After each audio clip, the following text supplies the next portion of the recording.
जय श्री कृष्ण। हमारे हनुमान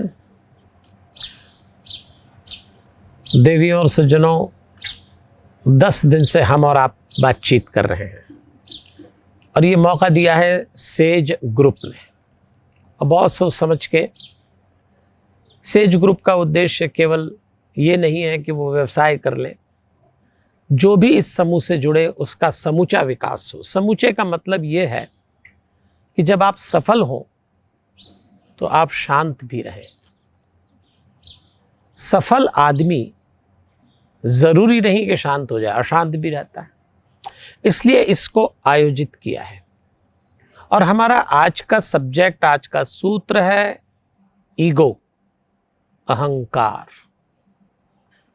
ये जो अहंकार की वृत्ति होती है, दूसरों को नीचा दिखाने में रुचि रखती है। मैं फिर आपसे कहूंगा कि रावण यदि उस शिखर से शून्य पे आया है तो सबसे बड़ी दिक्कत उसके साथ थी उसका अहंकार। ये बड़ा सूक्ष्म होता है। अच्छी बातों का भी अहंकार हो जाता है। हम तो इतना उपवास करते हैं, हम तो इतने अच्छे से रहते हैं, हमारा तो कैरेक्टर इतना अच्छा है, हम तो कभी गलती नहीं करते। इसका भी अहंकार है और बड़ी बारीकी से आता है। लेकिन क्यों अहंकार पालते हैं बताइए? क्या मिलेगा? वो सारे बाग उजड़ गए जिनके लाखों माली थे, और सिकंदर जब दुनिया से गया दोनों हाथ खाली थे। सिकंदर के पास कुछ नहीं रहा। तो आप क्या सोच रहे हैं? छोड़ दीजिए। और भगवान और अहंकार का 36 कहां खड़ा है? अब मैं जिस भगवान की बात कर रहा हूं वो मंदिरों में जो बैठे हैं या आपके घर में चित्र में लगे हैं उसकी बात नहीं कर रहा। जब जब आप शांत हैं, आपके जीवन में भगवान है। भगवान का एक नाम शांति है, आंतरिक प्रसन्नता है। क्योंकि तिलक लगाने से, चोटी रखने से, मंदिर जाने से, पूजा करने से, नमाज पढ़ने से, तीर्थ यात्राएं करने से, प्रेयर करने से कोई शांत नहीं होता। ये इतने काम करने वाले सबसे ज्यादा शांत पाए जाते हैं अपने देश में। हाँ, अगर आप सचमुच भगवान को पाना चाहें तो आप एक मापदंड बनाइए कि जब जब आप शांत हैं भगवान आपके पास है। नहीं तो अहंकार बड़ा नुकसान पहुंचाता है। चलिए आपको एक घटना सुनाता हूं। ये विजयादशमी से जिसकी बातचीत कर रहे हैं ना, इस रावण ने जब तपस्या कर ली और भगवान प्रकट हो गए तो ब्रह्मा जी ने कहा, बोल क्या मांगता है। अब आप जरा ध्यान दीजिएगा, बहुत बारीक बात है पर आपके काम की है। छोटा सा दृश्य है पर बहुत बड़ा मैसेज दे रहा है। तो रावण ने ब्रह्मा जी से कहा, हम काहू के मरही न मारे, मैं किसी से नहीं मरूं। बहुत बड़ी बात मांग ली। ब्रह्मा जी को लगा ये दुष्ट अगर किसी से नहीं मरेगा तो पूरी दुनिया खा जाएगा। लेकिन उसी समय रावण के अहंकार ने अंगड़ाई ली और अगली बात बोल दी जो उसको नहीं बोलना थी। अगली बात क्या बोली? बानर मनुज जाति दुई बारे, मनुष्य और बंदरों को छोड़कर मैं किसी से नहीं मरूं। अब ये बोलने की क्या जरूरत थी? लेकिन अहंकार, मनुष्य और बंदर तो मेरा भोजन है, वो क्या मुझे मारेंगे। बस ब्रह्मा जी तो तैयार बैठे, तथास्तु। किसी ने सोचा भी नहीं था कि रावण मनुष्य और बंदरों के हाथ मारा जाएगा। अहंकारी आदमी को लगता है जो मैंने सोच लिया वो सही, न मुझे कोई हरा सकता है, न कोई मेरा कर सकता है।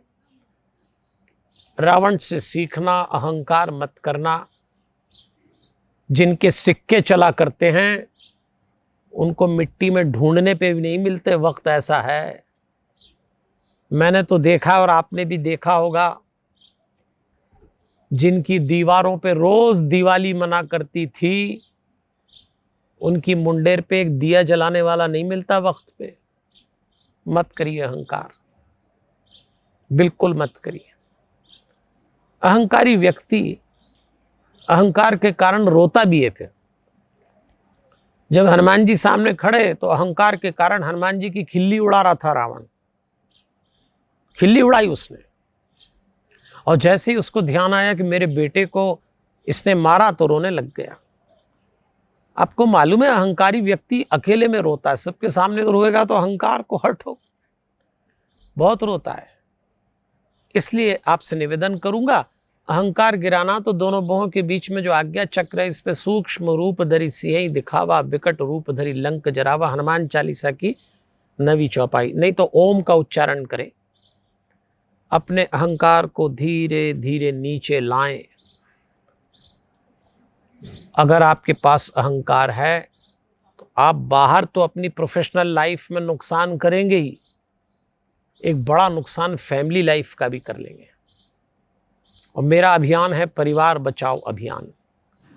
जब सेज समूह ने मुझसे कहा कि हमें ये श्रृंखला करना चाहिए तो मेरा मन में एक बड़ा उद्देश्य ये था कि मैं वो सारी बातें आप तक पहुंचा दूं जिससे आपकी प्रोफेशनल लाइफ तो साउंड हो, सक्सेसफुल हो, लेकिन आपकी फैमिली लाइफ शांतिपूर्ण हो।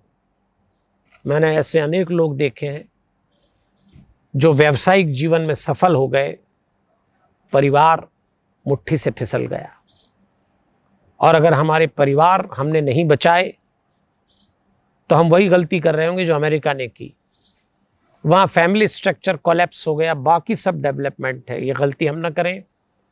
ये सारे सूत्र इसलिए हैं कि प्रोफेशनल लाइफ में आप परिश्रम का अर्थ समझें, सोशल लाइफ में आप पारदर्शिता ट्रांसपेरेंसी को समझें, फैमिली लाइफ में प्रेम को समझें और पर्सनल लाइफ में पवित्रता को समझें। ये पूरा आयोजन इसलिए किया गया है।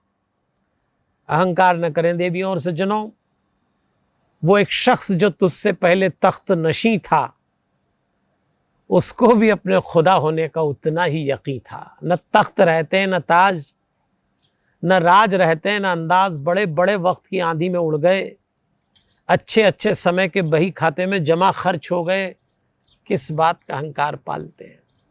तो मैं उम्मीद करूंगा हमने आपसे 10 सूत्रों पे बात की। आपके मन में कोई सवाल हो आप इस पे आ जाइए, ईमेल के एड्रेस पे हम उत्तर देंगे। प्रयास करेंगे कि आपको 24 मिनट का मेडिटेशन का कोर्स सिखाया जाए। और मैं भगवान से, परमात्मा ईश्वर से प्रार्थना करता हूँ जो भी काम आप करते हैं उसमें आपको सफलता मिले, जिस क्षेत्र में आप हो उसका विकास हो, जिस नगर, जिस मोहल्ले में, जिस स्थान पे आप रहते हो वहाँ की प्रगति हो, आपके मन में शांति उतरे, परिवार में प्रेम उतरे और भगवान ने जो जो भी सुख मुझे दिए हैं वो सब आपके जीवन में आए और जो जो भी दुख मेरे जीवन में आए हैं वो एक भी आपके जीवन में ना आए। इस विचार श्रृंखला को पूर्णाहुति कर रहे हैं। सबका आभार, सेज ग्रुप के प्रत्येक सदस्य का मैं आभार व्यक्त करता हूँ। आप जो मुझे सुन रहे हैं आपका भी नमन और वंदन करता हूँ। दुनिया बड़ी है पर गोल है। उज्जैन में रहता हूँ, शांतम नाम का स्थान है, हनुमान चालीसा का विश्व का पहला ध्यान केंद्र। समय रहे आइएगा, हमारा एक ही उद्देश्य है, आप शांत रहें और खूब आगे बढ़ें। फिर मिलेंगे। हमारे हनुमान। जय श्री कृष्ण।